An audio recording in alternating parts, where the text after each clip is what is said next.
السلام علیکم ورحمۃ اللہ وبرکاتہ۔ حضرت موسیٰ علیہ السلام اللہ تعالیٰ کے بہت بہادر اور برگزیدہ بندے تھے۔ آپ کو کلیم اللہ کا لقب دیا گیا تھا۔ لقب کی وجہ یہی تھی کہ آپ علیہ السلام اللہ سے باتیں کیا کرتے تھے۔ باتیں کرنے کے لیے ایک مخصوص جگہ کا انتخاب کیا گیا تھا، جس جگہ کو کوہ طور کے نام سے جانا جاتا ہے۔ اللہ تعالیٰ سے بات کرنے کا یہ شرف آپ کے علاوہ اور کسی کے پاس نہیں تھا۔ حضرت موسیٰ علیہ السلام معمول کے مطابق اللہ تعالیٰ سے ملاقات کے لیے کوہ طور کی طرف جا رہے تھے کہ راستے میں آپ کو ایک عورت نظر آئی جو کہ بہت رو رہی تھی، اور آپ علیہ السلام کا دل ویسے بھی بہت نرم تھا۔ اس عورت کو دیکھ کر آپ بھی غمگین ہو گئے۔ موسیٰ علیہ السلام سے رہا نہ گیا تو اس عورت سے اس کی پریشانی کا سبب پوچھا، تو پھر اس عورت نے بتایا کہ وہ بے اولاد ہے، لوگ اسے بانجھ ہونے کا طعنہ دیتے ہیں۔ اس عورت نے حضرت موسیٰ علیہ السلام سے گزارش کی کہ وہ اللہ تعالیٰ سے یہ دریافت کرے کہ اسے کبھی اولاد ہوگی یا نہیں۔ وہ عورت جانتی تھی کہ حضرت موسیٰ علیہ السلام اللہ تعالیٰ سے ہم کلام ہوتے ہیں۔ موسیٰ علیہ السلام نے عورت کو یقین دلایا کہ وہ اللہ تعالیٰ سے اس معاملے کی بات ضرور کریں گے۔ یہ کہہ کر آپ پھر سے کوہ طور کی طرف چل دیے۔ اللہ تعالیٰ سے ملاقات کے دوران اس عورت کا معاملہ بیان کیا تو اللہ تعالیٰ نے حضرت موسیٰ علیہ السلام کو بتایا کہ اس عورت کی قسمت میں یہی لکھا ہے کہ اسے کبھی اولاد نہیں ہوگی۔ اس عورت کو چاہیے کہ اس پر جو آزمائش آئی ہے اس پر صبر کرے۔ آپ علیہ السلام یہ سن کر خود بھی غمگین ہو گئے۔ جب آپ علیہ السلام کوہ طور سے واپس لوٹے تو اس عورت کو اسی جگہ بیٹھا ہوا پایا جو کہ آپ علیہ السلام کا ہی انتظار کر رہی تھی۔ تو آپ علیہ السلام نے اس عورت کو اللہ کا فیصلہ سنایا تو وہ عورت بہت غمگین ہو گئی۔ آپ علیہ السلام نے اس عورت کو تسلی دی اور یہ بھی کہا کہ اللہ تعالیٰ کے ہر فیصلے میں بہتری ہوتی ہے، اسی لیے وہ صبر سے کام لے۔ اولاد اللہ تعالیٰ کی دین ہوتی ہے، وہ جسے چاہے بیٹیاں عطا فرمائے، جسے چاہے بیٹے، اور جسے چاہے دونوں ہی عطا فرما دے۔ یہ کہہ کر آپ علیہ السلام وہاں سے چلے گئے۔ اس واقعے کو بہت عرصہ گزر چکا تھا کہ ایک دن اس عورت کے گھر کے پاس ایک درویش روٹی کا سوال کر رہا تھا۔ عورت کے کان میں جب اس درویش کی صدا پڑی تو اسے رک جانے کو کہا، اور کچھ دیر کے بعد اس کے لیے روٹی لے کر آ گئی اور اس درویش کو روٹی دے دی۔ یہ دیکھ کر بہت خوش ہوا۔ درویش نے اس عورت کو اولاد ہونے کی دعا دے دی اور اللہ تعالیٰ نے اس درویش کی دعا قبول کر لی، اور پھر اللہ تعالیٰ نے عورت کو اولاد کی نعمت سے نواز دیا۔ اس بات کی خبر جب حضرت موسیٰ علیہ السلام تک پہنچی تو وہ بہت حیران ہوئے، کیونکہ اللہ تعالیٰ نے تو انہیں بتایا تھا کہ اس عورت کی قسمت میں اولاد ہونا لکھا تھا، تو یہ کیسے ممکن ہوا کہ اسے اولاد ہو گئی۔ موسیٰ علیہ السلام دوبارہ کوہ طور پر گئے اور اس عورت کے معاملے کے بارے میں اللہ تعالیٰ سے پوچھا کہ میں نے آپ سے پوچھا تھا کہ اس عورت کو اولاد ہوگی یا نہیں، تو آپ نے فرمایا تھا کہ اولاد اس کی مقدر میں نہیں ہے، تو یہ کیسے ممکن ہوا کہ اسے اولاد ہو گئی؟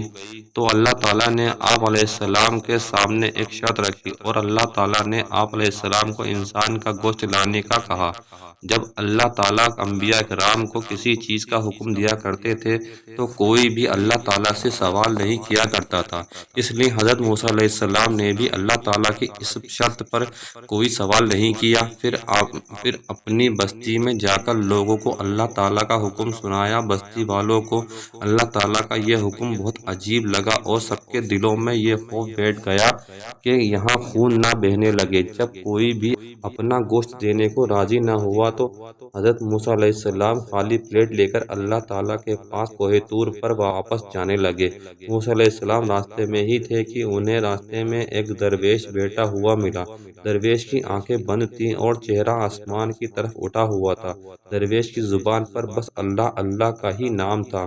حضرت موسیٰ علیہ السلام اس درویش کے پاس گئے اور اسے اللہ کا حکم سنایا، تو درویش نے اپنی آنکھیں کھول کر حضرت موسیٰ علیہ السلام کی طرف دیکھا اور بنا کوئی سوال کیے اپنا بازو آپ علیہ السلام کی طرف کر دیا اور کہا کہ میں حاضر ہوں۔ اس درویش نے حضرت موسیٰ علیہ السلام سے چھری لی اور اپنے بازو سے گوشت کاٹ کر پیٹ میں رکھ دیا۔ یہ دیکھ کر حضرت موسیٰ علیہ السلام بہت خوش ہوئے اور پھر آپ علیہ السلام اس درویش کا گوشت لے کر اپنی منزل کی طرف روانہ ہو گئے۔ آپ علیہ السلام ابھی کچھ دور ہی گئے تھے کہ اس درویش نے آپ کو پکارا اور کہا کہ ہو سکتا ہے اللہ تعالیٰ نے گردن کا گوشت مانگا ہو۔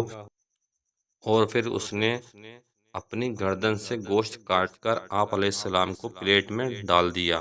حضرت موسیٰ علیہ السلام نے پھر سے کوہ طور کی طرف اپنے قدم بڑھا دیے۔ اس درویش نے آپ کو پھر سے روک لیا اور کہا کہ ہو سکتا ہے کہ اللہ تعالیٰ نے سینے کا گوشت مانگا ہو، اور پھر اس نے اپنے سینے کا گوشت کاٹ کر پلیٹ میں رکھ دیا۔ اور پھر اس درویش نے اپنے جسم کے ہر جگہ کا گوشت کاٹ کر پلیٹ میں رکھ دیا۔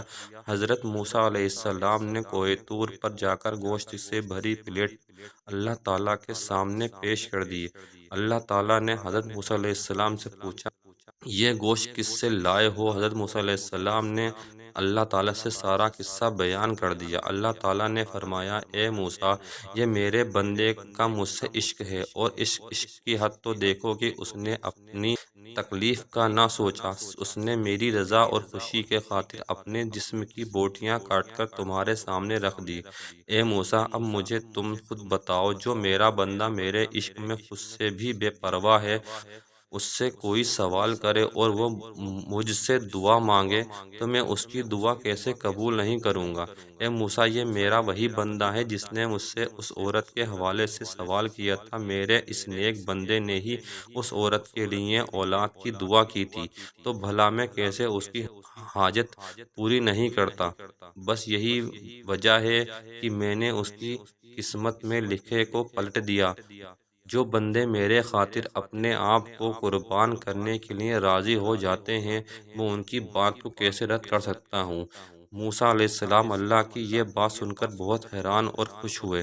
سبق: اس چھوٹے سے قصے میں ہمیں یہ سبق ملتا ہے کہ اللہ تعالیٰ نے جو بھی ہماری زندگی میں عطا کر رکھا ہے، اس پر اللہ کا شکر ادا کرنا ہے اور دوسروں کی مدد کے لیے ہمیشہ تیار رہنا ہے۔ ہم لوگوں کو یہ پتہ نہیں رہتا کہ کون سا عمل اللہ تعالیٰ کے پسند آ جائے اور آپ کا کام ہو جائے، اور جب بھی اللہ تعالیٰ کے لیے قربانی دینے کا موقع ملے تو اپنی جان بھی دینے سے پیچھے نہ ہٹیں۔ اللہ تعالیٰ ہمیں نیک اعمال کرنے کی توفیق عطا فرمائے، آمین۔